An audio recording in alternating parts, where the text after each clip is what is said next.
This is a cam grinding setup for miniature engines based on Sherline components, including the CNC computer.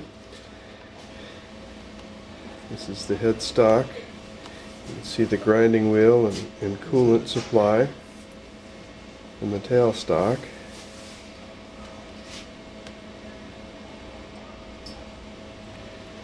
What we're going to make here is a cam for a Howell V-4 engine. His design uses two cams, one for the left bank and one for the right bank.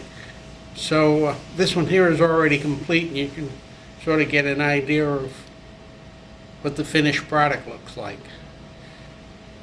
We're going to do it on the CNC machine, so we're starting off with just a straight blank, and I'm going to grind everything away we don't need. It's a relatively slow process for a small grinder, but when you think of how complicated it is to make a good cam, it's a pretty good way of doing it. You can see the lobes are perfectly straight and it's all sized up. And I've got the program loaded in the machine, and take a look at the program next. First thing I got to do is load the program, which I wrote previously on a Windows program. There's a complex program that generated the code to generate the shape of the cam, and that's all been done beforehand. So I'm going to load that program. I'm going to open the program, switch it to all files. It's the V4 version 2. So I'll open that one, and now I have the program loaded into the editor. Put it in auto so I can load the program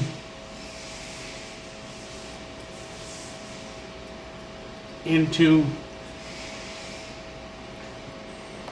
the part that runs it. The lower part here actually runs the drivers, which runs the stepper motors through the computer. Okay, first we got the y-axis here, and the y-axis moves in this direction here, which will drive it into the grinding wheel, and the grinding wheel is fixed. The x-axis moves it across, and this here turns it. So I got this at a 4-to-1 ratio rather than a rotary table. And to start things, blood. I'm going to dress a couple thousands off the wheel.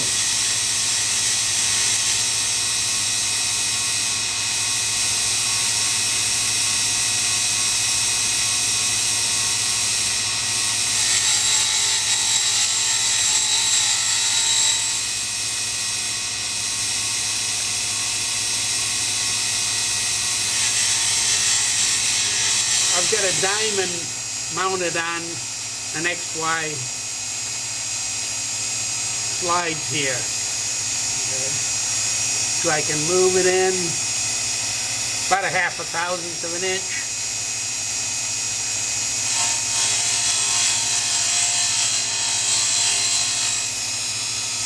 And then move it in.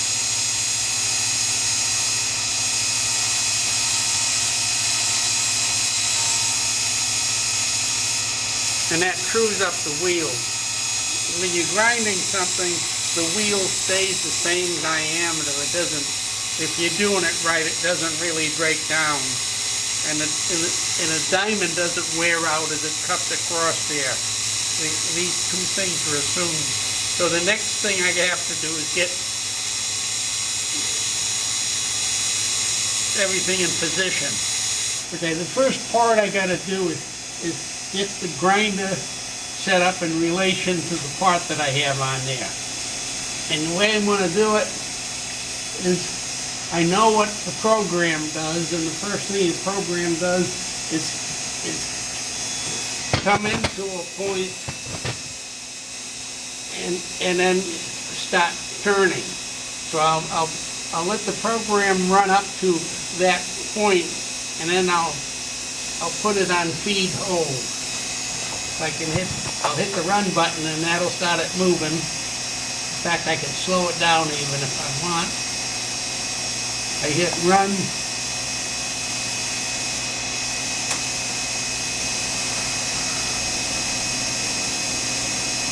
And I put feed hold. And see, it's reading 750, which is the heel diameter of the cam. And so it's in a true radius at that position. Knowing that, I can crank the part over there into the grinding wheel, and I know where I am. I can line it up on the x-axis and the y-axis. The first thing I got to do is I set this at 0.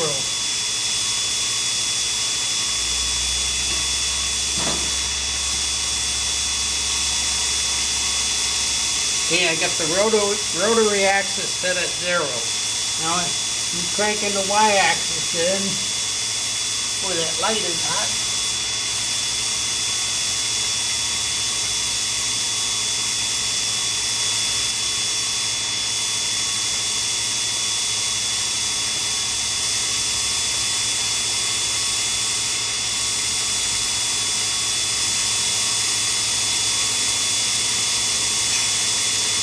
Okay, it's touched there. You can't do any grinding on anything like this unless you have some coolant running on it. Otherwise, the wheel will just burn and stop. I've got the camshaft blank mounted between centers, and I set the machine up and have taken a couple test cuts already, and the shape of the cam is beginning to take place. The way I do it is I grind a little bit off all the cams at a pass. The wheel is a little bit narrower than the cam, so I have to take 2 passes to get the cam flat. So you'll see it go down and then grind the next one and the next one. The reason I do it that way is it allows the cam to cool in between. Even though we are using coolant, they still heat up. So I believe it's a more accurate way of doing it. So to get it running, all I got to do is start it on its next cycle. First I'll move it in. I've been taking 5 thousandths per pass.